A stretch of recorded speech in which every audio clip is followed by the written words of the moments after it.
smack your phone away or probably tear gas you. tear gas. We're not getting you in trouble, are we? Oh, I'm sorry, Samantha. We're saying crazy things we here. won't put this part in. We're just going to edit Samantha out Yeah. for this like Just latter us half of talking the shit about podcast. it. Yeah. Samantha, I like how she's just sitting there like, That's all good. Yeah. It's for all of my people who be fighting depression. When you think about your life, you can't help but to stress it. Counting all your failures, but never counting your blessings. I've been feeling lost and I need a sense of direction. Cover up my pain with them bottles and prescriptions. It don't ever work, the next day wonder why I did it. Trying to fight this battle, but can't escape what I'm feeling. Welcome to another episode of the No Eggs podcast. Today we have a very, very special guest. A lot has been happening in Minnesota the past couple of weeks since the start of 2026, and we talked a little bit about the ICE invasion in our previous episode, but we wanted to bring on somebody that actually kind of knows what they're talking about. A That public can- official. Yeah, that can actually speak to it. So today we have State Representative Samantha Vang in the building. So thank you for coming on. Woo. Yeah. Thank you for having Thank me. you. Pleasure to be here.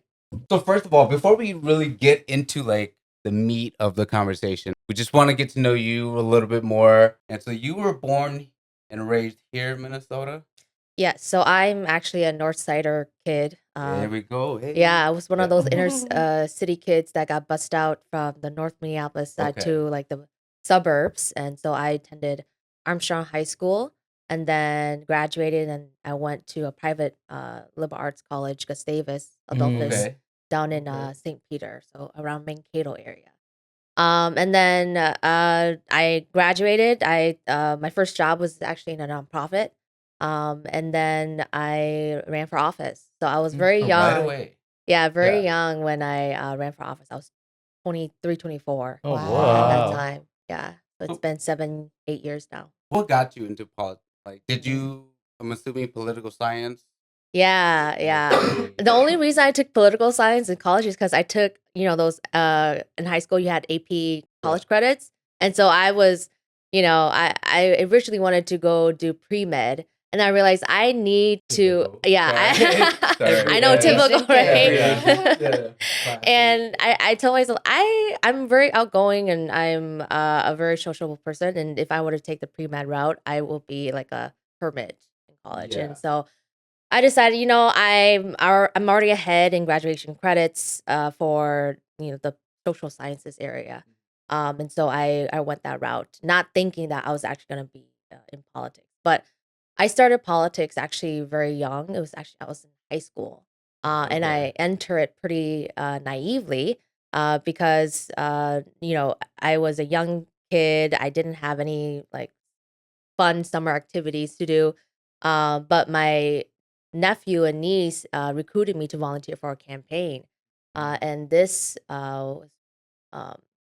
he eventually became one of the first Hmong city council members in Minneapolis. But Who? no, that's Or- Blong Yang. Oh, okay, Yes. okay. Yes.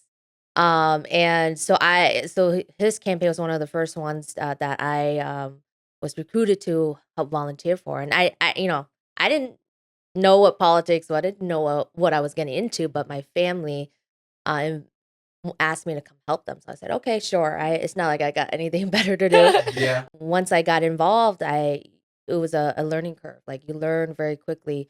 As much as people always say like, "Oh, I'm not into politics," but as much as you're not into politics, politics is very much into you. And I've been fortunate enough to be involved in politics early on because many times people don't really get involved in politics until it has directly like negatively impacted.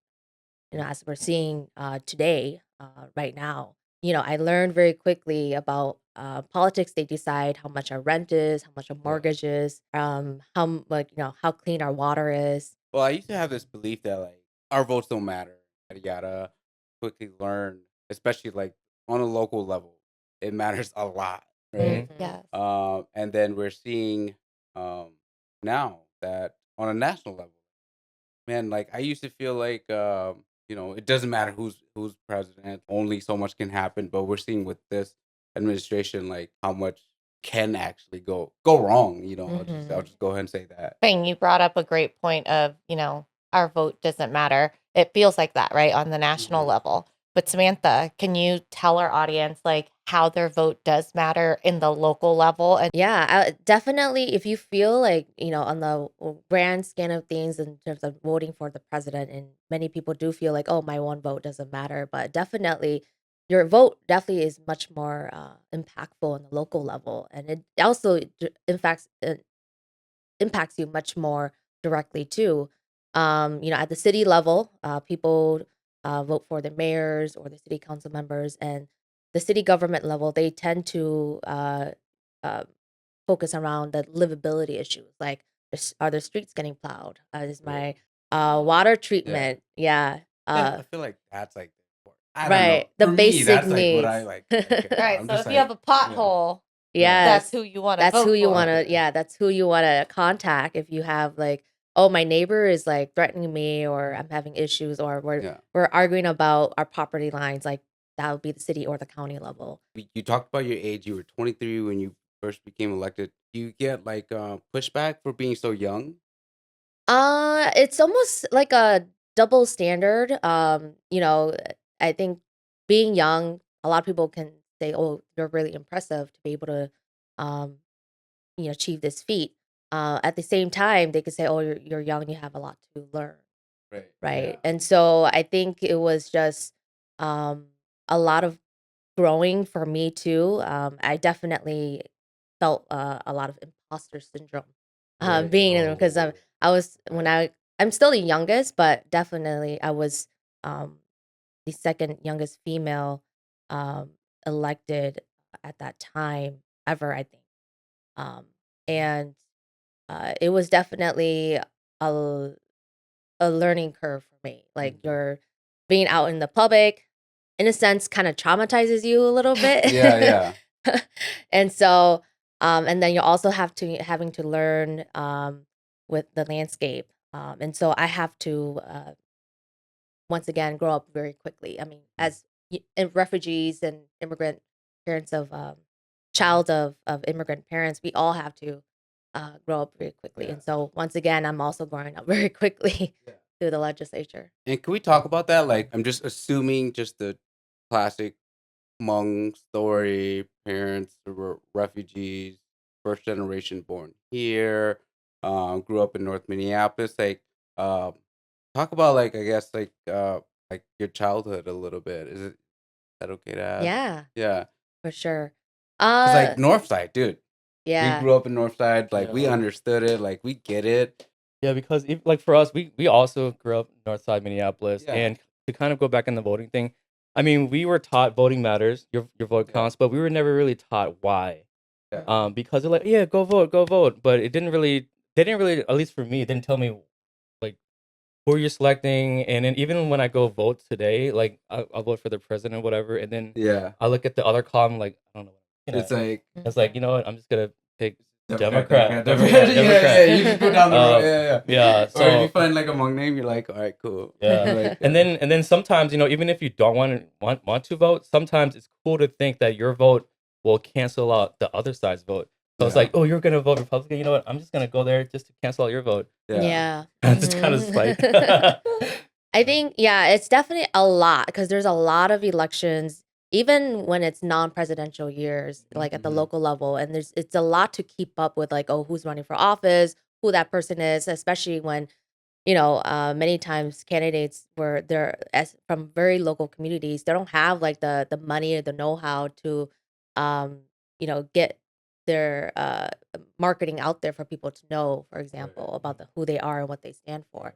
So like it's a lot, especially when you are a everyday American citizen working 9 to 5 job and you're taking care of your families, making ends meet. Like you don't have time to look up, who this random person is. Um, but it is something that I think just like how we consume like media or social media on a daily basis, like politics should be part of that consumption too. So that way we can at least slowly but surely get engaged and just understanding who we are as individuals, like what we care about. Like as a young person coming in, I know I care about like making sure um, student loan like students don't struggle with student loan debt. And so like at the state Minnesota. Right. Yeah. I'm still paying mine. Right, exactly. I'm still paying my student loans. I have like 15,000 left. Yeah. And it's been 10 years. So I know, Yeah. right? It's like I've been paying it for 10 years. Yeah. right. And you know, and that's an issue that was really important. And so I think back in 2023 when Democrats have the trifecta at the legislature, we were able to make tuition achieve free colleges for families making $80,000 and less and Mhm. less. So like that's a huge feat that like I wish I would have or we would have gotten when we Yeah. were younger. Yeah. That would've And been so world of difference. I think as you guys engage in politics and get to learn, okay, what is like the issues about immigration, about housing, about climate change, and things that you care about, then you will eventually start to find, okay, these are the people that tend to align with my values, and it's just little nuggets over time that and that consup keeping that practice over the years, just how you consume social media and politics can help you kind of engage like, okay, this is what I know about, I guess, the Democrat Party. Because people tend to align their values with which party stands for. It's like, what can politicians do to get more young people engaged? Like what are some of those strategies? Like, are you doing on TikTok doing dances and like? If you guys look at my Instagram, I did do a rapping video. Okay, all right, okay. So Whoa. are you gonna spit some hot I know. fire for us today? Representative Sam got to break it Yeah. down now. Yeah. I don't have bars Actually, though, but play I a try. beat. Yeah. But okay. So state representative. All right, I'm an idiot. What the heck is a state rep? To be fair, me too. I mean, Yeah. because the last time I learned about state representative, I think had to be like 6th grade. Yeah. Yeah. What's a state representative? What's What the is your- difference? What is your role? Right. You know, I was, as you walked through the door, I was like thinking of how I can introduce you to my daughter or put it in a way where she would understand. So I was just like, she's the mayor. She's the mayor. Basically. Yeah. To the But- Hmong people, Yeah. she's the mayor. Yeah. What's a state representative? Yeah, so a state representative, so we are basically the lawmakers of the state of Minnesota. So we have two chambers. We have the Senate chambers and the Minnesota House chambers. Just like in Congress in Washington D.C., they have the House of Representative chamber and there's a Senate chamber. There's the so that branch is very similar to how many state operates or like specifically, especially in Minnesota. So we have the Minnesota House, the Minnesota Senate, and then we have the governor. So we all have so we're part of we're in the chamber, the Senate and the House chamber. We are called the legislative branch, and so we create the laws.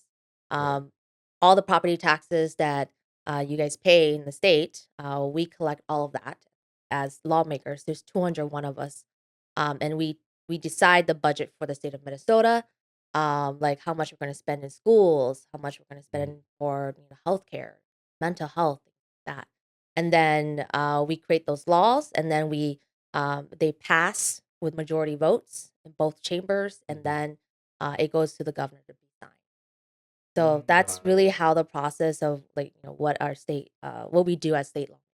Can you explain the difference between the Senate and the House of Representative and why it's different and like why it matters to pay attention to who's here, who's running these and Right. controlling it? Right. That's a good question. So in the Minnesota House, we have definitely a lot more members. There's a total of 134 members. And then the Senate chamber is half of that. So for each, when we do like, you guys, every 10 years, we do like population counts.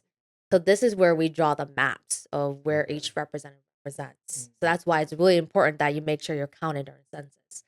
Wow. And Okay, well, Pheng's yeah. out on the farm Yeah. hiding out. Yeah. Well, like, man, even when I was in the city, they used to come and knock on your door and like ask like how many people live there, and I used to always be super annoyed by that. But okay, all right, that's important, Yes. guys. Yeah. Yes, because I think I remember statistics in the last census count. I think for every individual counted, that's like potentially about $2,000 that could have of state tax dollars could be going towards that person, right? Just going back to like your roots, Minneapolis, like obviously you were born and raised there. Like, there's a lot of things going on, and Minneapolis always seems to be at the center of like national news now, for the past Revolution. like 10 years. Like, so what does the city of Minneapolis mean to you? And like as a state representative, you're in Brooklyn Park. Yes. So Okay. I now, so yes, I grew up in North Side Minneapolis, and then we just kind of hopped over the border. I'm like literally 2 Yeah. blocks away from the border of North Minneapolis Yeah. in Brooklyn Center. And so I now represent. I live in Brooklyn Center and now represent. I like to call them the Brooklyns because I represent both Brooklyn Yeah. Center and Mhm. Park. So you have to Yeah. live in the city that you represent. Okay. Got it. And Yes. how many representatives per city? So it's not really divided by city, Okay. because Brooklyn Center, it's a smaller city. We're landlocked, and so it's about a population of 30,000, and each house representative represents about 40,000. Mm. So Okay. I also represent a little bit of Brooklyn Park, but Brooklyn Park is represented by like 3 other representatives Okay. too. Mm. Yeah, Yeah, I never realized how big Brooklyn Park is. yeah. So Brooklyn Park is growing. Yeah, can you educate us on your policies and what your beliefs are and your Yeah. values, right? Because we definitely want to educate our audience on, our Hmong representatives and what Yeah. they stand for, right? Mhm. Because there's a lot of stuff going on the internet, like, oh, if you're on this side, you're bad. Oh, if you're on this side, you're bad, right? But we're just paying attention to the titles of, oh, they represent this side, right? Yeah. And not even understanding why you represent that side. So Right. can you let our audience and us know a little Right, more? right, definitely. Well, I think I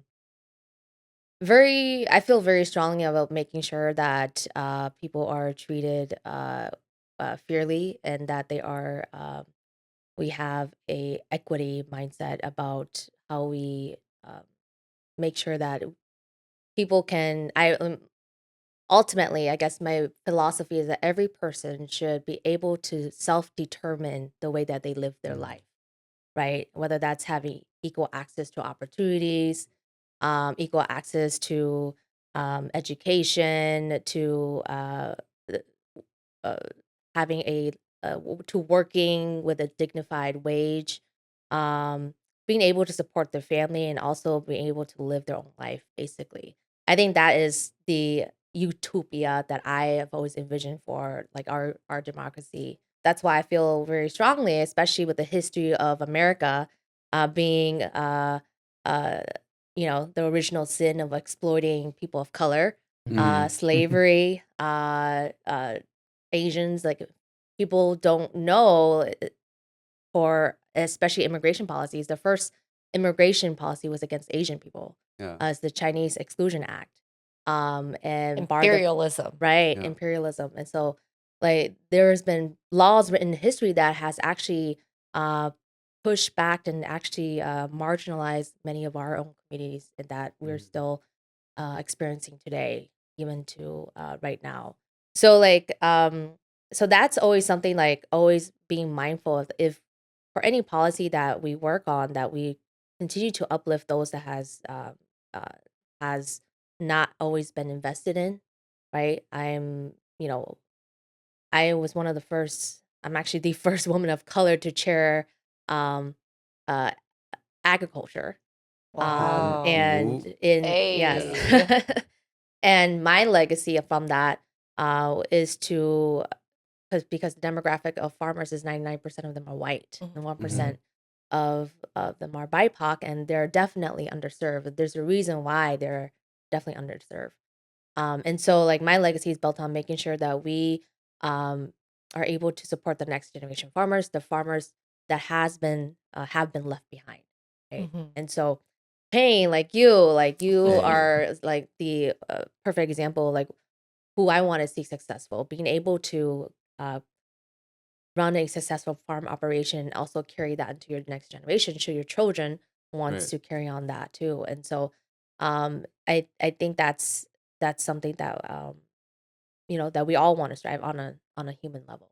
I Yeah. love that. Yeah. That's great, Yeah. and thank you for doing that too. And I didn't want to bring it up because I feel like on the podcast I talk about the farm a lot, but like I think Minnesota is like known for its food culture. I mean, minority farmers and food growers are a big part of that. I mean, we have developed and really played a role in shaping um, the the food culture around here. Now we got people flying in internationally to come and try out monk food, to try out Somali food.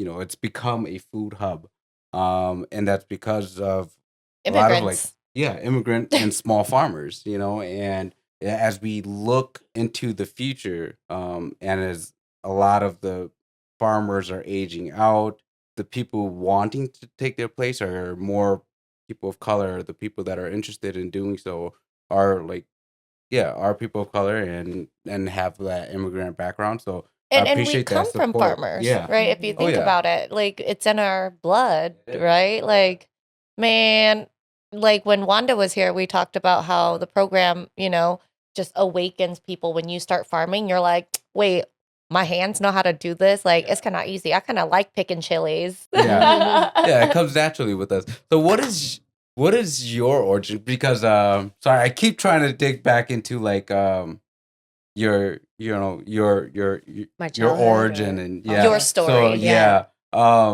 What's your story of like agriculture? So how did you get involved with it, and why are you interested, and why are you so passionate about working with agriculture now? Mhm. Well, I think it was just learning about social issues relating Mm-hmm. to like communities and poverty, of course.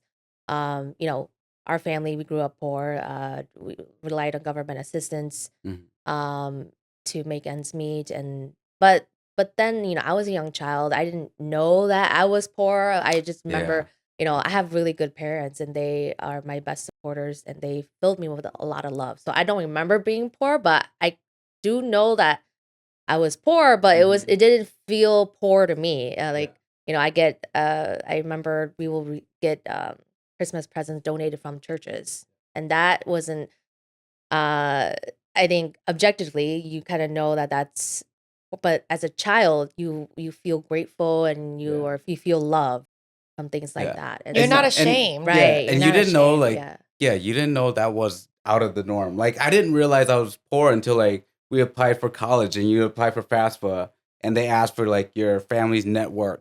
And I Yeah. remember going up to my mom like, "Hey mom, like how much money do we have?"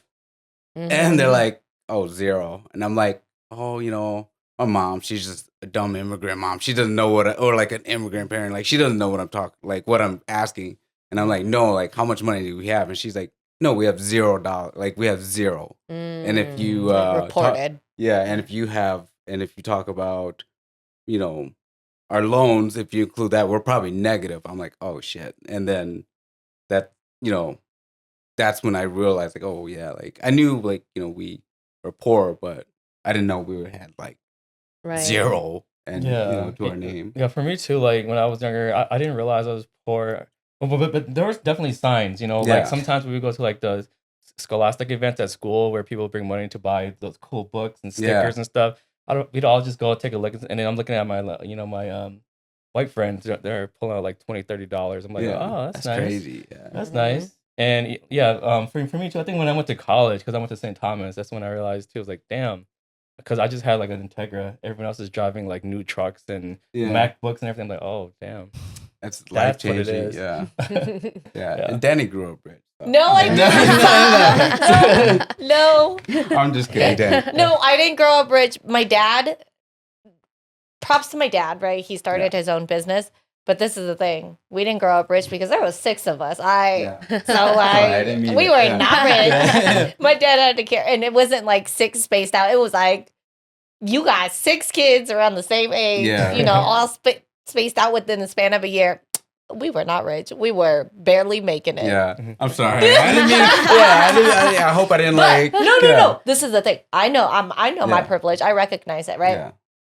We weren't rich, but my parents did spoil us, Yeah. right? Because they were able to. So like, Christmas presents my parents bought and they spoiled us because my dad was able to do that, right? But also just because he was in a different position financially, right? It doesn't mean they were understanding of passing that knowledge of wealth onto Yeah. us, right? And so like, yeah, I still have that poverty mentality of Yeah. like, we are poor because that's the message they always fed us, right? Right. Like we're poor, right? Mhm. Like it's everything that we're working for is a struggle. So like we're poor. Yeah. And I know I teach you a lot about that, Oh, but I no. think that is the goal for all of us, right? We want Yeah. to kind of create some kind of wealth so we can pass it on Exactly. to our kids. Like I have 3 daughters now. Like you talk about that, like the scholastic events, right? Where you can buy books. Like I buy, like every time we go to those events, I buy the kids like whatever books that they want. And just because I remember having that same Yeah. feeling. Samantha, like did you have a big family growing up? Was there a Yeah. bunch of you guys? Were there? Well, for Hmong families, it was at back then it was considered pretty small. So I have 2 brothers and 2 sisters. Yeah. Oh, that is Um, small. yeah, so Yeah, a yeah. total of 5 of us. And so I'm the second oldest, oldest daughter, and then I have an older brother, and then the rest are younger siblings. And so we're that at that time it was pretty small, but typically at around that time, like Hmong families are around like 6 Yeah, plus. 7. Yeah. Yeah, Yeah. so- Yeah. The average was 6. If you had less than 6, you had a small family. Yeah. Right, yeah. right. So, and my parents, so my dad is actually an orphan, because of the war. He grew up, my grandpa was actually he apparently has some prestigious title. It's actually Yeah. one of the first soldiers recruited to fight in the CIA. I mean, at the Secret War.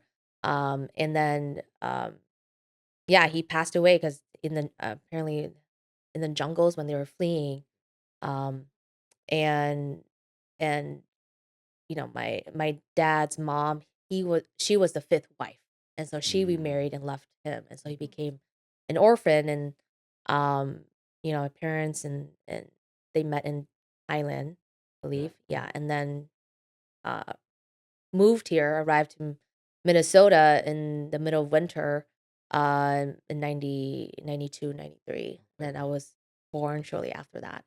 So, Are your siblings in politics as well, or no, we all have varying degrees of interests. Yeah. The baby sister, the youngest sister, she's a scientist, so she's a chemist. Yes. Ooh. Yeah. Oh, we Um, love that. the middle child, the sister right next to me after me is she was a teacher, and she just recently passed away too. Oh, shit. I'm Yeah, sorry at a to very hear young about that. age. Yeah. Yeah. And That's very then young. yeah, my brother's the only one who's married. The older Mhm. brother's the only one who's married, and he has 3 kids. And then my baby brother, he's 10 years younger than me. He's just graduated college and started his first job. So, Congrats to him. Yeah. So Wow. your parents must be super proud. yeah. Yeah. That's Yeah. Oh, awesome. how amazing. And so, like, what does your siblings think of you being in politics? I mean, it's got to be like, I don't know. I just imagine like Yeah. lots of questions all lots the of time. questions and lots of funny jokes, about it. I don't know. Do your parents think you're the mayor? Yeah. I feel Yeah. like they don't really know what I do fully too. Right, yeah. Yeah. How do you explain state representative to them? I think for the most, I think they do know more than the average person because I invite them to like events and work related things, and so they kind of see what I do in action. So they do like everybody knows that I work at the White. I like just call it the White House on St. Paul Capitol. And I tell them like, yeah, that I have a gavel and like Yeah. and to like when I want to get order in the room. And so my family were pretty I would say we're very focused. We're all very busy and we're all very focused in kind of just doing our own thing. We are very supportive when shit hits the fan, right? When we need like we've gone through COVID. My mom had a cancer diagnosis. Like difficult thing as a family. Like we've all come together. And then even though we don't really spend as much time together because we're all so busy, but when things really matter, we do come together and we are supportive in that way. I love that too because like I think me and my siblings were kind of in a similar boat. It's like I mean, we've all kind of worked so hard to create this life that we all individually have, and so we're all just like in the zone and in and so and it doesn't mean that like we care any less about each other or anything, but it's like man, when we have time, when we do see each other, we'll see each other. But I think everybody's so focused and driven on like their own path, on their own path, and so like I definitely relate to that a lot. um Another thing I realized about you is your Hmong is incredible. Yeah, Like I mean, super good. when Oh I my when I was gosh. first elected, my mom was not that great. Okay. So So this it's is like been new. yeah, it's I think part of it is because so I definitely am very fortunate that my parents they stuck with teaching Hmong in the home when I was a child, so it remained with me. And then it just got better over time because I use it in work so much. Even when I was in high school doing politics, I was organizing like the API community, and I had to use explain politics in Hmong to people, Wow.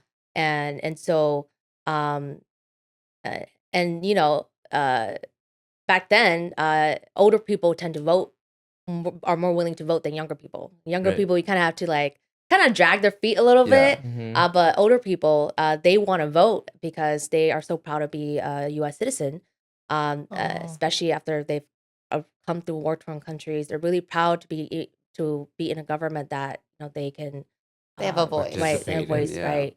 And so like they just don't know how or where to vote, and that education process of the voting process I had to explain in Hmong. I Mhm. love that. Yeah, and Thank so you. so I learned a lot of my Hmong through work, and then when I got elected, I was not very confident because it's to speak very confidently in the Yeah. public in Hmong is also another mental And Yeah, you're it's being right. recorded, right? Yeah, So Yes. you're like, oh my God, I have to Forever. see myself. Exactly. So honestly, like public speaking, I'm a very shy person. Like you would not recognize me 10 Mhm. years ago, and because of how much I've changed as a person, how much you grow as a person. But honestly, for public speaking, I didn't start feeling comfortable or confident in public speaking until just a couple years ago. Even though I've been Wow. in Mm. office Yeah. for about 8 years. Yeah. Okay. Wow. So that leads me to ask, what if we have young folks who are in college right now wanting to get involved with politics, but they don't know how? They think like, oh, I have to know the president to get involved, right? But it's like, how did they take those small actionable steps if they want to, go in the Mhm. direction that you're going? Yeah, I mean the great thing about like young people is that we know English. Mhm. We can learn things very quickly, right? And we're already learning things on a daily basis. For example, you can start with just your social media consumption. When I was in high school, um, no, and as I was learning more about politics, I started just reading news article about like the state of the nation, what issues are out there, how are these things being discussed, right? So just really reading, just read. Honestly, Yeah. that's like the easiest thing that you can do to get started in politics, and then slowly but surely, you start to find people that will mention things like, "Oh, did you hear about so and so?" Or "What do you think about this issue?" And then you start to engage on a social, interpersonal level about politics. So it just Mhm. kind of is nuggets over time, and then you kind of learn about okay, this is this is who I am. This is what I really Right. care about. And so I think for young people, definitely, uh, if you're learning about yourself, like one of the great ways to learn about yourself is getting involved in politics because it helps hone in what your values are. Um, because if you don't know your values, like people will define that for you Right. and will tell you who you are. And so Yeah. this is, this like I said, as much as not into politics, politics is very much into you, and they will tell you what to do with your life Mhm. if you don't get involved with it. Right. True. And you went to school for political science. Does one have to like go to school for political science to become a politician, or can anybody No, just run? anybody can I mean, just obviously, run. the president I now, I think, mean, yeah. has no history in politics, Yeah, if Trump can be right? president, Yeah. definitely anyone. I You guess, Right. know, You can yeah. sign up to be president Yeah. next. yes. The only requirement for president is that you have to be born in the United States, Mhm. and yes, Yeah. and be a certain age. Yeah, I I think think it's like 43 or something. right. That's Ooh, they should lower basically that it. number. I feel Yeah. like Hey, I only sorry, got all 9 these- more years. yeah, all these can I just say, man, I'm tired. I need tired of all these old farts in the office. Like I think 43 is pretty need some young younger though. faces, some life. I will, in office. I don't know.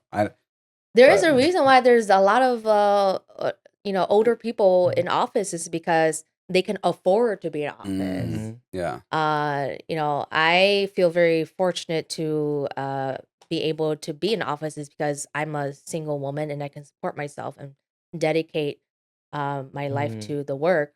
Because it can be very taxing to families, to working families, who are taking care of the kids while also balancing like late nights at the Capitol. So financially, are you compensated for your role? We're considered part-time legislature, so we're paid like part-time. That's Oh, wow. crazy. So do you have to have another job on top of that? I do have a second job, yes. Yeah. And a couple side hustles.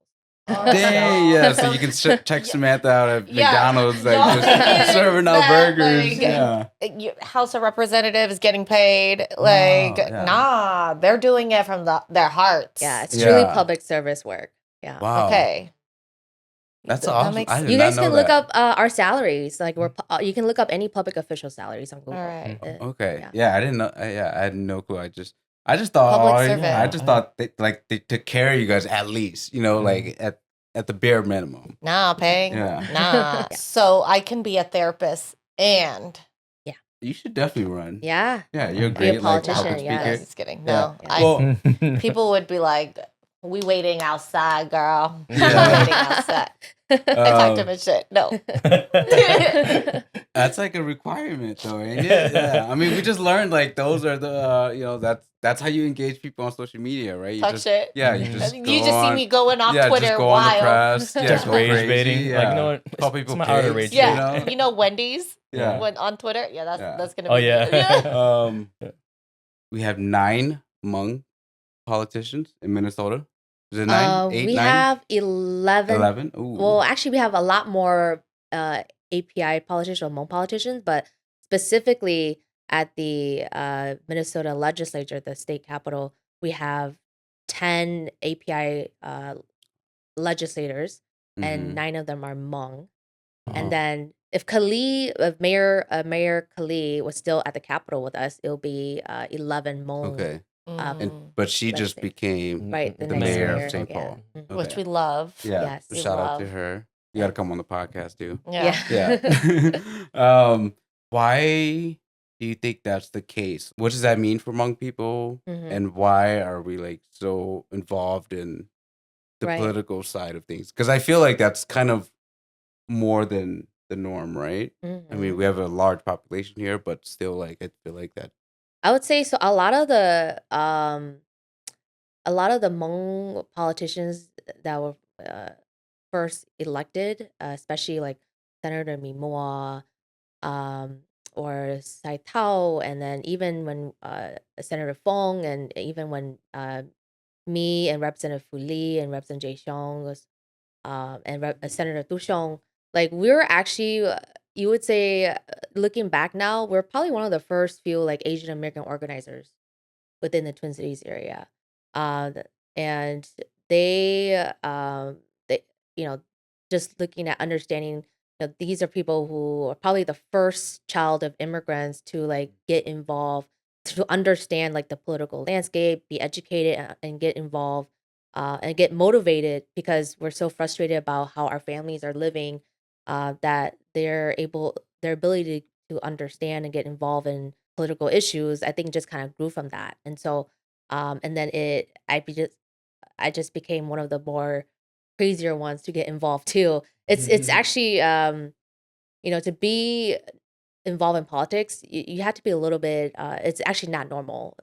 The everyday person generally they don't really care. They just understand voting for the president. But I think somehow we were one of the first few ones to like take on that political landscape. And I know one of the reasons, even though I never saw myself running for office, and even when I was asked to run, I denied it. Like, don't be like Gucci. Like, I was like, no, you crazy? Like, I'm only 24. What the hell? Yeah. I don't see myself being in like, and that's that's just why like, I want to encourage especially young people to run for office, because young people, I want more people to see how much power they have, because at that time I didn't, and I'm so grateful that I have a good team, a good family, a good community that really believed in me and pulled me to like, no, Sam, you can do this. And so uh when I decided, as much as I like said no, the only reason I said yes is because through my years of political organizing in the like Minneapolis Northwest area, um, I I saw how invisible like the API community is in mainstream politics. So the only reason I said yes is because I knew that if I ran, that I will be able to elevate many like especially API communities and the communities of color in the district to come out and vote. Like that was something like I wanted to do, and winning was just a plus. Can I ask? So, what was that first position that you ran for? This one, This one, the and state you representative. stayed. Yes. Look at So that. do you guys have like a maximum term? Like No, there's no term limits, yeah, term but limit. each term is 2 years. 2 years. Okay. So basically, you're always running every other year. Right. So you're obviously doing a great job if year after year you continue to. Yeah, I hope so. Yeah. Yeah. Also, and like if someone's interested in running in their area, respective areas, right? Do they have to fund their own campaign and all of that? And if so, like, how would they start? Mm-hmm. Yeah, I think I always advise people especially young people who are looking to run, to first start to volunteer for a campaign first, just so that you can understand the work and the behind the scenes of what it looks like, because a lot of times it's not very fun work. I have a love-hate relationship with campaigning, but I love it now because I always love if it's definitely very helpful if you love talking to people. Yeah. Okay. And you want to listen to people's concern. Mhm. And so that is always a plus. If you have that, because it takes a lot of energy to be around and to be, to constantly be on the go and talking to people and whatnot. And so I always suggest, especially to young people, like, volunteer for a campaign and see how you like that. Because sometimes it's not very fun to just cold call a stranger and say, Yeah. "Hey, can you vote for this person?" And they might just hang up on you or whatever. And so it's Or door knocking. or door knocking. And so get to know kind of like because even though the public image seems very it's seems like it's easy, right? But there's a lot of things that goes behind the scenes. So see if you guys are willing to. It's pretty much, it's kind of like going to school, getting through the courses, and finally getting that degree. It's like you got to have that grit, or Yeah. see if you can build that grit and then go from there. So if our listeners are listening and they want to volunteer for you, how did they get in contact with you Yeah, to they could just volunteer? contact me. I have a campaign Facebook page, and so I do read messages. Some people don't think that public officials read, but I'm one of them that do read them. Yep. Yep. Sam does listen and Yeah. she does reach back. She replies. Yeah, you Yes, responded I to one try of my to. emails. Yeah. like a while That's how ago, we so- have her here. Yeah. I Yes. mean, you're out here, yeah. When you're out here doing a podcast in a basement somewhere. In the you know? winter, middle Yeah, of in winter. dead of winter, like and while the rest of the world is like falling apart. But- Quick question. So yeah. when you're doing a campaign, when do you actually start before the election date? Like, are you just kind of Mhm. progressively doing it maybe like a few months before, or? Yeah. So the Minnesota Constitution said we have to work from like it's a part time. So like generally it's from January to May, and then most elections are in November. Our elections are in November. So usually like from summer to fall and winter, then we that's when we're done with our work session. We can campaign and run for office. Um, I think if that's only if you are incumbent, right? And you kind of have that cycle. If you are a newer individual, you're not required by Constitution to work. So you can you can backtrack. Like if you start that election is in November, you can backtrack like when you would like to start, like either a year from November or a couple months for November. There is a deadline to file so that they can make sure that your name is on the ballot. But yeah, I mean, if you want to know more about the ins and outs campaigning, just volunteer. We're always looking for volunteers. So All right. Mm. Volunteers, if you're interested, seek out, reach out. mhm. Yeah, you think we're running now? Oh no, I'm trying to get help for Samantha. yeah. No. I do not want anything to do. Yeah. Definitely do think you, about it. Yeah. do you face like a lot of like public scrutiny? Like because you're out there, you're obviously kind of Mhm. speaking, you're very passionate about the things that you believe in. Like, do you get a lot of like pushback from people? Yeah, I think it's not just, I mean, politicians, we get a lot of hate, I think just generally if when you're out in the public, like people will say all kinds of things to you, Yeah. Mhm. whether they like you or not. Yeah, and I'm Um, sorry. Yeah, The, no, the last time we met, I don't know. oh no, Yeah. no, no. Peng said I- some choice words. Yeah, I'm sorry. Sorry. No, I think it was good feedback. So Yeah. it was very good feedback. But I think people should be careful of, especially when when you see a person in authority, um, like for example Trump. Uh, a good person in a position of power, they will not retribute you or retaliate against you Mhm. because you said something, a negative review about them, right? And Trump, this is my, I guess, FYI, I'm a Democrat, so I'm Personal gonna opinion. Yeah. personal opinion, um, and so like Trump, like he's in a position of power, and when people talk smack about him, like he retributes, he retaliates against them, just like how he's sending ICE agents to Democratic states, specifically Minnesota. Yeah. And so I think people should be at least understand kind of like the positions of power and how it's very important, especially everyone treats one another. And when you're in a position of power, when you do that, when you retaliate against somebody who does not have that power of authority, the same as you, that's called abuse. It is. Right. Yeah. It is. Yeah, and he's been doing it for a while. I mean, like he probably has like a list, since his last term. Like, this is who I'm gonna target. Mhm. He's Yeah. writing. Yeah. He's writing all these people Yeah. names down. Like, oh, you said this about me. Do. Yeah, Mhm.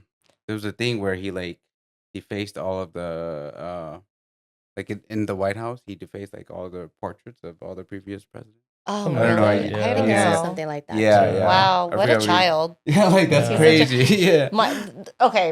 My favorite is that I don't really care for him as a president, right? But it's just so funny how his wife cannot stand him. Oh yeah. Like to me, that is so Yeah. funny. And I'm not like, She's but funny. you can see the disdain in her. He tries to hold her hand, and she's Like, like, Dang. That's gotta be and tough. she wears a big hat so he can't kiss her. Which I'm like, okay, see, I love looking at the behavior. So like we get a comedy show too, right? Yeah, He's like, yeah. let me take a look at my ballroom, and he's like, that's some nice grass. My ballroom's over I remember here. that. In the Which- middle of a meeting that is having with very important people. Yeah. And so like y'all, we gotta laugh at this because that's hilarious. Yeah. Mhm. If my grandpa did some shit like that, I'd be like, sir, Yeah. sit your ass back down. Yeah. We are having dinner. There's a lot to be said. I mean, I guess Trump has gotten a lot of people's attention. Mhm. Yeah. And that's where he came from. He's Yeah. a Yeah. reality TV man. So do Yeah. you think that's going to change like how future politicians choose to run their, like, because obviously it worked, right? Mhm. Does that now shake up the game a little bit? Does that now like are people just gonna start coming in and bashing reporters and calling their Mhm. opponents names and Mhm. making fun little nicknames for them? Like, I don't know, like, does that change things? No, I think it really like honestly, I truly believe that the people that represent us in office is a reflection of the voters. Mm. Mhm. And even like there in the Minnesota legislature where there's 201 of us in the Minnesota House, half of us were tied 67-67. Half of us are Hmm. Democrats, the other half are Republicans. And many of the Republicans, they live in greater Minnesota. And they actually are reflective of the population that they represent. Mm-hmm. Hmm. And unfortunately, there's some theory about how Trump got elected in terms of like, but in some Oh ways yeah, let's get he into did that. he Yeah, did he did conspiracies. he does Yeah, reflect the people who put him in office. yeah, And so like politicians She's are calling us orange. right. yeah, yeah, yeah. So politicians we are definitely a reflection of the voters. Okay. And Yeah. so if you know that this person in office is not someone that is a reflection of you, you definitely need to go vote for somebody that will be. Yeah, So that's why like I think Obama was really cool because mhm. like I think he conducted himself really professionally. He represented America very well. Like when he went internationally, I thought he conducted himself really well, and it was like somebody I was like proud to have like represent us. I don't know. I fear that this is just like the future landscape of like politicians moving forward. So I'm glad to hear that you're Mhm. saying that it's more of a that's maybe more of a one off, and Mhm. that we shouldn't be seeing that just because like I would hate for our politics to just turn into a game show, for the rest of the world to kind of watch, and it We are just kind of becomes on a game show. I yeah, think the Mhm. rest of the kind of, world is yeah, laughing at us a yeah, little, yeah. right? But I I do want to make this like not so political, right? So if we break it down and we look at why we're so polarized, right? It's because now the right side, right, the far right, have a voice to or a platform to voice their fears, right? Because Donald Trump is giving them that microphone to talk about like, oh, this is wrong, and they're like, yeah, we believe that same thing. This is wrong. Exactly. We believe that too, right? And so now they're just like, oh, this man embodies what we value and our beliefs, right? And so that's just a mirror of their fears. And like you said, they represent, that their fears and their traumas. And so we have to remember when we're fighting, right? Whatever side you're on, that you're fighting humans, right? And so just try to apply like compassion a little. I know it doesn't feel like the other side is doing it, no matter what side you're on, right? It feels like, well, they're not listening to me. Well, they're not listening to me, right? It's like at the end of the day, everyone just wants to be heard. Since we're already talking about it, like Minnesota, there's the invasion of ICE right now, right? Immigration. What do they call it? Yeah. Immigration. Immigration Customs Enforcement. Yeah. So we've seen in the past 2 weeks, they've been here for over a year. I mean, they're all always been around. But like it seems like in the past, like just a couple of weeks, they've really turned it up, and they became emboldened. Whether that's just blatantly just asking people if they're from this country, whether or not they have legal documents. We've seen last week they killed a lady, a Yeah. protester. They shot Renee somebody Good. this week. Now they're like just stopping people driving down the road and asking for documents. They're pulling people over. They're knocking on doors now. Do federal agents have to follow like local laws and policy? Just because I feel like Mhm. local police can't do like half the things that they're doing. Like Mhm. they're Arresting yeah, people. that's crazy. What's going on? Yeah, it is definitely appalling to see. To answer directly your question about whether federal ICE agents need to follow, I guess, local state law, uh, there's different jurisdiction, right? Mm-hmm. So law enforcement, uh, especially in like in the metro area, stated that we're not going to help ICE with their jurisdiction of immigration enforcement. So we Mm-hmm. have nothing to do with that. But then also law enforcement cannot impede on their operations Okay. too. Mm-hmm. And so there's a lot of confusion about like how come like our police is not protecting us when they're you know using excessive force. there can be a lot of confusion in terms of like, okay, how much can we enforce?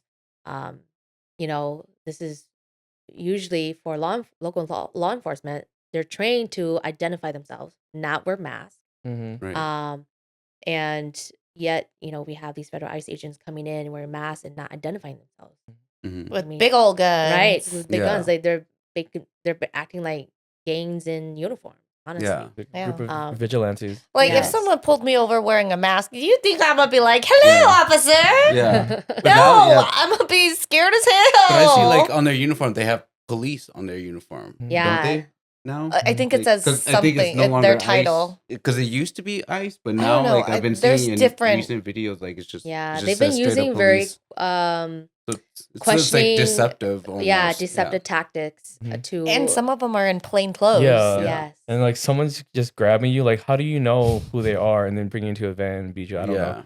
That is scary. That to is see. scary. Yeah. I think I was getting kidnapped, Yeah. Yeah. like human trafficked. Mhm. Yeah, it is, and which is why when they started this, it's called Operation Metro Surge, and like a Yeah. week ago, they sent like over 2,000 ICE agents Yeah. over, Wow. And still Um, sending more. and still sending more, and they have amp up the way their tactics. It's very questionable. It's violating rights. Mhm. Like this is something that in our American history, our forefathers have tried to prevent because back Right.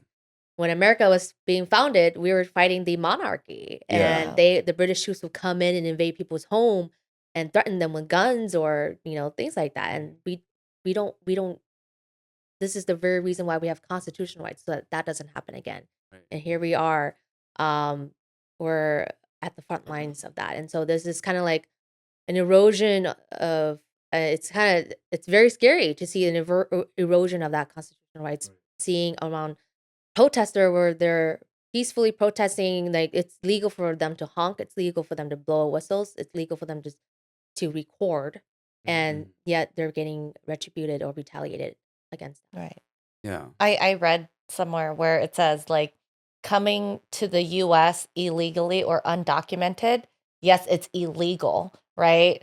But it does not make you a criminal because it is not under criminal laws. It is under civil laws, right? It's like if you run a red light, yes, it is illegal, but you are not a criminal for running the red light. The most you get is a citation, right? Mhm. And so if you come into the US undocumented, it is already after the fact. You are not committing a crime. You already committed. So then now as you are in the state of the US, right? Or in the country of the US, now you have to be you have to go through trial and processed and all of that. It does not make you a criminal. Right. Ah, I And didn't know so that. people who are saying undocumented folks who are here illegally are criminals, they are not criminals. Yeah. Ah, I They didn't know they that, just yeah. committed something illegal.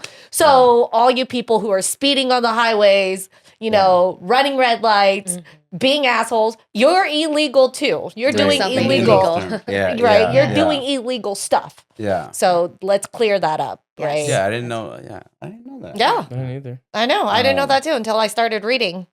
With this whole thing, like, what do people need to know as far as like their own rights? What do they need to be carrying with, especially if you're concerned about the possibilities of potentially being deported? What do you need to know? If you're a And- US citizen and Yeah. you were detained. Yeah, so definitely get educated, get to know, but prepare a safety plan. Mhm. If you are in a situation where you interact with ICE and the worst case scenario happened to you where you get detained, like make sure you memorize phone number so that you can, when you do get a call, you know who to call.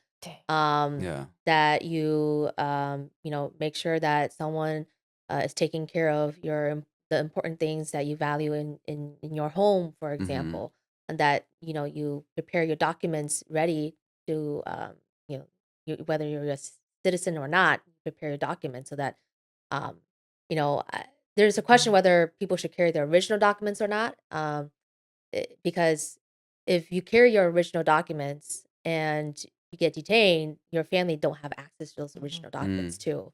There's a lot of moving parts, right? A lot of risks, whether you should do it or not, right? So just be mindful of do what you can to lower the risks. Do what you need to do to make you feel safe, right? I think that's the most important, is making sure that we feel safe in our own home, in our own family, and for our own self. And then we'll always stay calm, right? When you're afraid, you can make rash decisions and act out of character, but always remain calm and know that you have right. And remember, like, these ICE agents, I don't think they're very smart. They're Yeah. Mhm. untrained, they're incompetent, they're unprofessional. But that's And almost so, more scary, right? Because Mhm. now if they don't like, because now there's the possibility of them just taking that out on you, taking out their anger, or if they feel like, hey, they're being talked to like in a way that they shouldn't, it's almost more dangerous that they're like untrained. I don't know. It's scary because like, yeah, like know your rights and know your laws, but it doesn't seem like any of the Mhm. rights or the laws are applying to these people. mhm, Because like when you're dealing with local police, there's kind of like a rule of engagement. Like, Mhm. hey, Yeah. I know that they can't do Mhm. this. I shouldn't, I can't do this. But it just seems like all that is just thrown out the window. I mean, we've seen videos, Mhm. people just getting grabbed. We've seen mhm, videos of uh Citizens being detained. yeah, knocking on your doors, no warrants. Right. Um I think for me, a big fear would be like if I were to get stopped and I did show them documents and they just grabbed it and be like, "What document?" I'm like, "What?" Yeah. Gaslight you? Yeah, and it's because they're not really You have following no the- documents. They're not Yeah. following the laws or anything. Just- Which is great that everything's being recorded nowadays too. mhm, So yeah, and it sucks that we actually have to go through these procedures as humans. Oh, do I have my passport? Do I have Yeah. my whatever? I'm going outside the grocery store. Am I gonna come back with milk or whatever? I don't know, Right. dude. Right. This is the thing. I highly doubt that they're going to golf like country clubs and No. rushing people, Right. white people, being like, "Where are you from? mhm. Yeah. Show us your documentation." Right. Yeah. Right? They're targeting minority-owned places, minority places where that's where we all go, Mhm. right? Mhm. And so that is not right, right? Yeah. And Yeah. so It's illegal to racially profile. Yeah. Yeah. And it seems like that's all they're doing is they're stopping people based on the color of their skin, which is Mhm. illegal. yeah.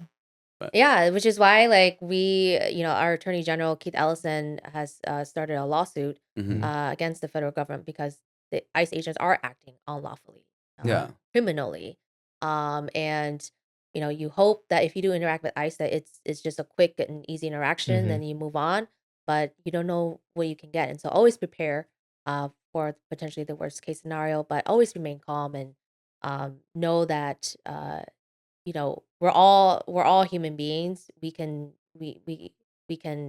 no one is above the law. And so whether there is injustice, know that there will be people fighting for accountability. Mhm. Mhm. And so it's just take care of yourself and for everyone. Right. I think that's one of the beautiful things that we see in Minnesota, right? As much as all this chaos is erupting, a lot of people are also standing with, each other, helping each other out. I'm seeing so much on social media, like, hey, if you're afraid to go out, let me lend you a helping hand. We'll go together. I'll do it for you. I'll run errands. I'll drop off your kids for you. I'll wait Yeah. for them at bus stops for you. Parents are now staking themselves at bus stops, right? In case ICE is Right. staging out there. And so you see the community coming together, and even though they're scared, they're still like, we got this together, right? And so you see that unity and you see the love that they're pouring into it. We have protesters standing out in the freezing cold at night, Yeah. right? Mhm. Saying like, this is unjust. We don't want this, right? Right. Get this out of here. And they're not saying like, oh, we're not for lawful order. They're saying the way you're doing it is Right. not lawful. Mhm. And that's what we don't stand for. Right, exactly. It's definitely has created a lot of disruption in our normal lives, and I cannot wait to see the end of this chaos. Know that sharing your stories is really important, like to engage with your city Mhm. officials, your state electeds. Yesterday morning, we had a congressional delegation came to Minnesota Capitol. 30 of them from all across the nation came to hear what's happening on the ground in Minnesota, Yeah. and Mhm. they're Yep. hearing our stories. So it's really important to let the public know what is happening on the ground Yeah. here in Minnesota. So that's the best thing we can do is we can speak up, especially for those who cannot speak. And you guys aren't in session, right? So you're not like Yeah, we're gonna start. This is our we run session every or we have a 2-year cycle. mhm. So this is our second year, and we're starting session a little late. So session means when the legislature comes to work to the Capitol, and we're starting on February 17th. Okay.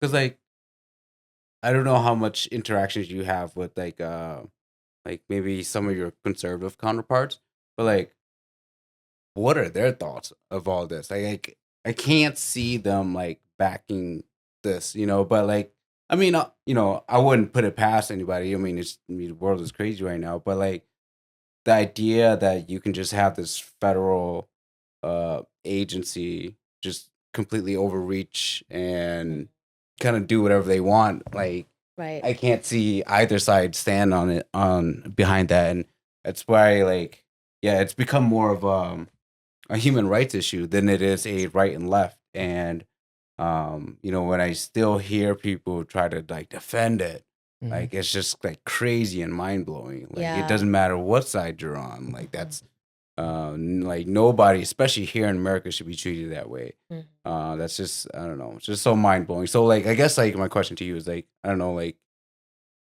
I don't know how much interactions do you have with them, and do you hear them speaking out about it? And What are their thoughts on yeah, it? Yeah. Well, unfortunately, Republicans have not said anything about Mhm. it. I think the Republican Congressman Tom Emmer has actually made a statement of how he supports ICE. Mhm. And there was a viral video of him and Congresswoman Angie Craig going at it on the Yeah. DC floor talking about this issue. And so it's still unfortunately polarized, Right. and our politics right now is polarized. But I think, I guess my my understanding is that it seems like people are in their own bubbles. I guess some people sometimes they have a certain set of a privilege where they don't have to experience what communities are experiencing right now in different areas. That's why I said like it's important to share your story, let people know what is happening because Right. sometimes people they are in their own bubble and they they experience things differently Yeah, than and it's easy yeah. to It's easy to be in your in own that bubble. bubble. Yeah, Yeah. just because especially the way algorithms work, Mhm. like Mm-hmm. it's gonna feed you what you want to see, and then obviously if you don't really care about that, you're not gonna see it, Yes. and you're just gonna be clueless to it, and to you, you may be thinking ICE is just going about their business, conducting their business like the way that they should. What you said is so key, is just like being able to share that because you don't know, you may be able to reach people that other people normally can't. So. Right. Yeah, it's important. I do want to say, I do want to ask, like, what's gonna happen to like all these ICE like officers, like during the next administration, now that we have an established federal police that can kind of do whatever they want, that laws don't, laws don't apply to them. I think Yeah. it's just kind of scary. So I would It's say just a slippery slope. I would say I don't know. we Yeah, have to make demands, yeah. right? As voters, if we don't like something, we vote them out Mm-hmm. and we vote in someone who would make our demands. Mm-hmm. And so, as a Democrat, if we have the next this is the midterm election. And if we were to get a Democrat majority again, this is what I will want to see as Democrats do is like defund ICE, Mm-hmm. uh, don't give them any more money and defund it. Um, B, I would want Democrats to go for accountability. Like Mhm. Mm-hmm. every violation that these ICE agent has caused will be accounted for. Mhm. And that's what we have to demand as voters. Like this is absolutely not okay. Yeah. And so at the very minimum, that's what I will ask. And as voters, you guys have every right to tell your elected representatives, like, this is what I want to see you do. Right. I Mhm. expect you to do this. Mm-hmm. I have my own constituents, when they're angry or upset about something, they contact me. It's like, I want you to vote this way, or I want you to think about this. And so like this is part of the civic engagement process that us as young leaders and young voters that we can do very easily, knowing the English language, knowing we can learn about the process very quickly, that we can make demands ourselves, right? And so that I think that's really important to empower you guys that even though the state of things are very chaotic right now, that we as voters, we have a election process and we have the right to demand accountability from our local electeds. Mhm. What I would like to see, or because after this is over, if it ever will be over, is just to see who was employed by ICE, because we've seen mass people like Yeah. Hispanics, Hmong people that were working for Ooh. ICE. I'm like, okay, I think I Yeah. heard there was a leak. right? Yeah. But Yeah. I haven't seen any names yet. I saw the headlines, but I don't know. There wasn't like a link to like any names. Yeah, it's but- like they're trying to hide their faces, and I'm Yeah. like, do I know Yo, you? what if dude? you find out like Oh my somebody you God. know? I'm like, dude, I do not want. Oh, Oh Snatching my people yeah. off the streets. Yeah. man. That's wild. Yeah, Yeah. that's crazy. Yeah, it's just so crazy, and I think there's definitely a way to go about doing this, and I just feel like this is so crazy, and I don't see why this isn't a bipartisan issue. Like, I don't know, how can one side just be like, yeah, it's totally fine, do what you want. Why Minnesota? Because I mean, we see ICE nationally, but it seems like they're really like Targeted. Why they're did Trump they're going target extra hard Minnesota? here in Minnesota. Like, Yeah. Well, so I guess the question is, why did Trump target Minnesota? yeah, were you guys talking shit about him or something? Well, remember, our governor Walz was Yeah, oh, yeah, VP, yeah, was yeah. vice yeah, president. that's true. So that's, one, a backlash Yeah. against him. Two, Minnesota didn't vote for Trump. Mm. And they call us, a leftist city or state. Weren't the votes pretty like divided? Wasn't it like pretty like 50-50 like the states? Like, Yeah, I think You a know, lot of like- people think we're tend to be more blue, but I think Okay. historically Minnesota has been well, I purple. mean, like Yeah. nationally, purple. like Yeah. nationally, like weren't we like? I mean, there were like so many other states that didn't vote for him. Like, why are you Yeah. fucking with us? We made headline news for many progressive reforms, like police reform after George Floyd BLM. arrest. Yes, during after the pandemic, with Democrat majority, where we passed progressive legislation like universal free school meals, Mhm. right? And so we're like the front lines of progressive reform that are working for everyday working families and fellow Americans, and they see us as an antithesis to that, like Mm. that we're So I'm sure you heard the progressive. rhetoric from Trump Yeah. that the left or liberals are dangerous and evil, Yeah. and that's not true, because Yeah. we're on the forefront of many sweeping legislation that hurts the Republican agenda. He's also targeting the Somalian community. There's a Yeah. whole narrative Yeah. behind Mhm. the Yes. largest Somalian communities residing in Minnesota, and so he's sending ICE agents. Yeah. So I think like he's doubling down, and it's impacting the marginalized communities of Right. Minnesota, because Okay. Minnesota is so diverse, right? All the neighbors of Minnesota want to protect their marginalized community Yeah. neighbors, right? And they're like, leave our neighbors alone. We know Yeah. them. We talk to them. We see them every day. Like, Yeah. why are you doing this? Yeah. Right. And the whole like Somalian Oh, fraud it's thing. Somali. Yeah, Oh, they're I'm called sorry. Somali, not I'm Somalian. sorry. Yes. Yeah. Sorry. The whole Somali fraud deal was just like, I just feel like if you put a microscope on any community and break down dollar for dollar what's going on, like it's going to look a little crazy. If to have everybody just look like really closely and specifically take things out of context Mhm. to try to like make them look crazy. Like, I mean, People forget that the It's- ringleader of Feeding for a Futures, white it was a woman. white yeah, woman. and she was Yeah. prosecuted or Yeah, like she's a been while charged and ago. prosecuted. Yeah. Yeah. And so I don't know. I feel like that was like really unfair when that came out. Just because it was like, yeah, if you just, I don't know, if you hyper focus on anything, you're gonna find something. And Shit I on would the just whole say, community. like, Governor Walz didn't commit fraud. Like in the Minnesota government did not commit fraud.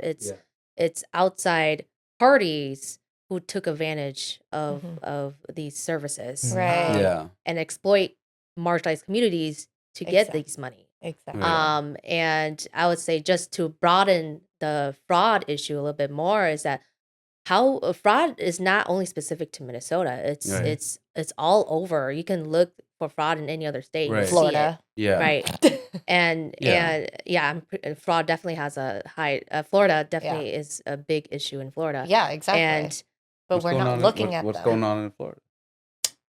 Hey, Am I out of you the don't loop? you don't pay attention to Florida Am I out and of the their loop? politics, Oh, am I out of the loop? sir? Oh, I'm And not I'm even in my gonna- own. Okay, this is Yeah. that bubble thing you were talking about. Yeah, I'm in Right. my own bubble, man. but I would say Yeah.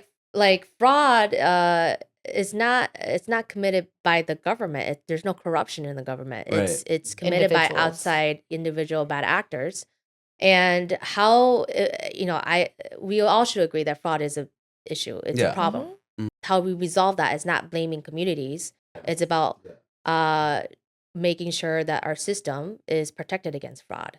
You passed a mental health accessibility Bill, yeah. bill, right? Mhm, We're a mhm. mental health podcast. Like, Yeah. we try to focus. Dani's a therapist. You work in mental health, and I'm a receiver of mental health services Me too. because I have a lot of Mental issues. health advocate. Yeah, because I have a lot of issues. So one, thank you for that, and like talk about that. Yeah. So the bill that I passed focused around expanding the mental health workforce because many times, A, we don't have enough providers, Mm-hmm. and B, we definitely don't have enough providers that reflect the populations that needs to be served. Mm. Yep. And so one of the bills that I passed, A, pays for supervision because in order for you to be a licensed provider or practitioner, you have to get supervised. Mhm. And I find it so wrong that you are spending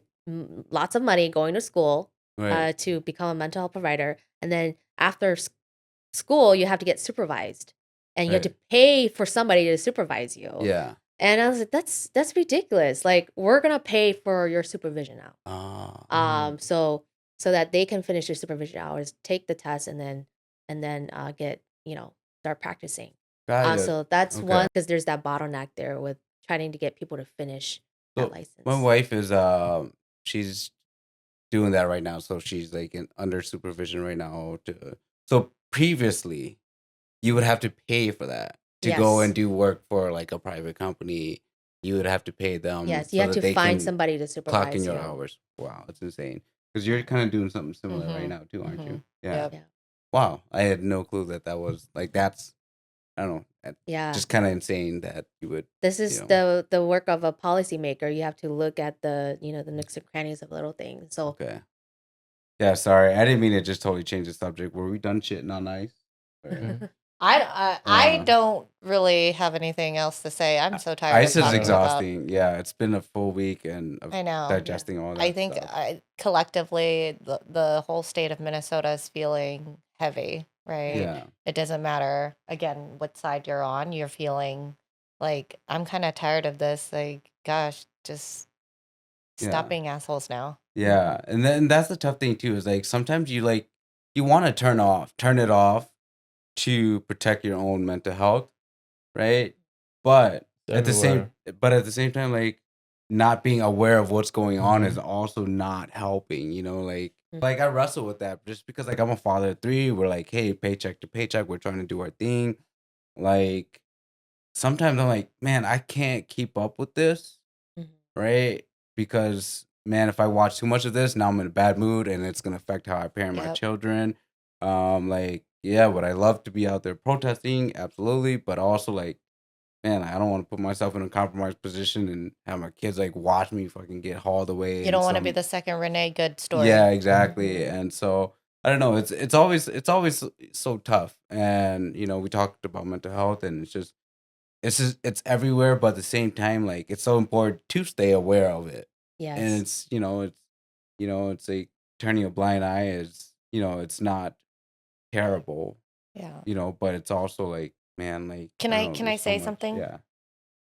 if you're going to fight, understand what you're fighting for. Don't Yeah. just repeat what other people are saying and what you're hearing, Yeah.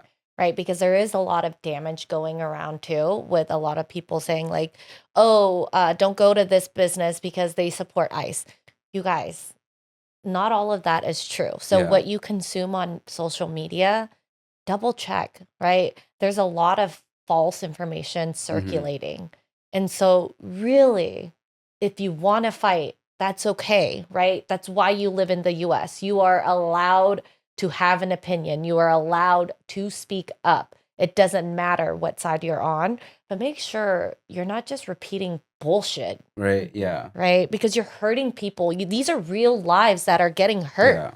impacted, right? And that's what matters. So if you're fighting, it doesn't matter. I don't care what side you're fighting for, what left or right, right? But understand why you're doing it, Yeah. right? Because if you're just saying, "Well, I believe because I'm left or I'm right," Yeah. Under- There's so much nuances in Yeah. between left and right. You know, Yeah. and I think sometimes we forget that. We mentioned it and you weren't here, but we talked about how it's become gamified and it's become my team has to win at all costs and your loss is my victory. So, you know, if something bad happens to you guys, I celebrate that. Yeah. At the expense of my own humanity.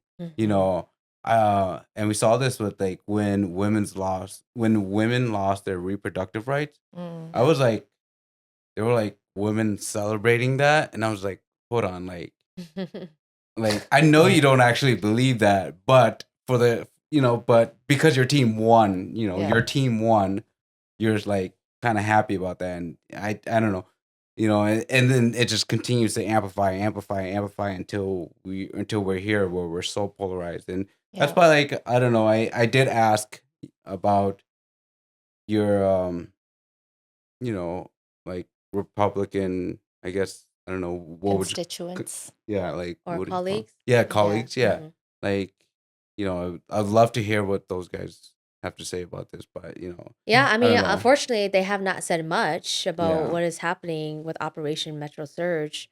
I think I guess the most they try to appear more nonpartisan about it, but saying, tone down the rhetoric. But I mean, there's no what kind of rhetoric we need to tone down when we're we're trying to fight for making sure our rights are not violated.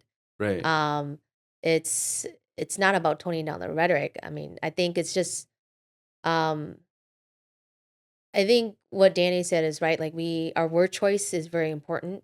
Mhm. It's important that we don't use our words to abuse other people, to frame or spread misinformation. And that is something that us as elected officials and even as constituents and voters have to continue to practice on a daily basis. And I think that's something that we just need to be more mindful of. But um, continue to show up for one another. Like, Yeah. do what you can, because you know, in my role as an elected officials, I may not be able to be on the street protesting with to express my anger about how this going, but I know that my role as an elected official, like I have another role to play too. And Right. so we all, I think, just define what your role is, define what your capacity is, and start from there. Because we can't do everything, and we don't expect you to do everything. Uh, we ex- we expect you to do what you can for the betterment of your own safety, for your own community safety. Yeah.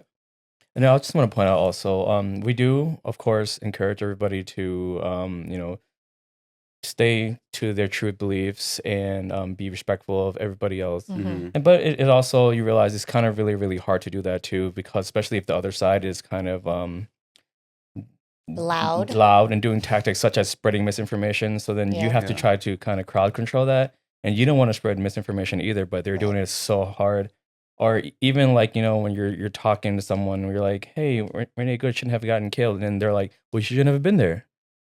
Same thing with like that kid from Target that got abducted or whatever, and they were like, well, he should have complied. Well, they did comply, but they took him anyways. That's so So crazy. what happens there, and it's just a lot of these things that are happening. So it does kind of get hard to try to Be peaceful. be peaceful to Yeah. the other side. But Not be angry. yeah, but Yeah. but we try to, but it does get difficult. Like, Yeah. Yeah. how everything's And I happening. think the anger is justified, Mhm. right? Because no one can sit there and say, no, don't be angry, right? And that's not the rhetoric. That's not what we're trying to say at all, right? Yeah. Continue to be angry, but do it in a way that actually moves the needle, right? Don't Yeah. just cause destruction and chaos because they're causing destruction and chaos. We don't want that, right? Mhm. That's what Mhm. fascism wants, Right. right? It Mhm. wants us to feed that narrative of, oh, look how bad they are. This is Mhm. exactly why we're doing this. So it's an election year. Anything you want to say to constituents, your message to the people, to dealing with ICE, or just Yeah, the anything. floor is yours. Right. Yeah. Well, I would just say, this year's a important midterm election. All statewide and many seats in Congress are up for re-election, and it's important that if you're feeling angry, you're feeling motivated, you're feeling upset, you can channel that into simply voting, and engaging with your local electeds, sharing your story, expressing what is happening to you and your family, and what you're upset about, because that is what we are here to do as elected officials, is to try to make it better for our constituents. And as much as people have an idea what politicians are, right? Me having been on both sides, community activist and organizer, to now being elected officials, like I am very blessed to work with colleagues who care a lot about their constituents and their districts.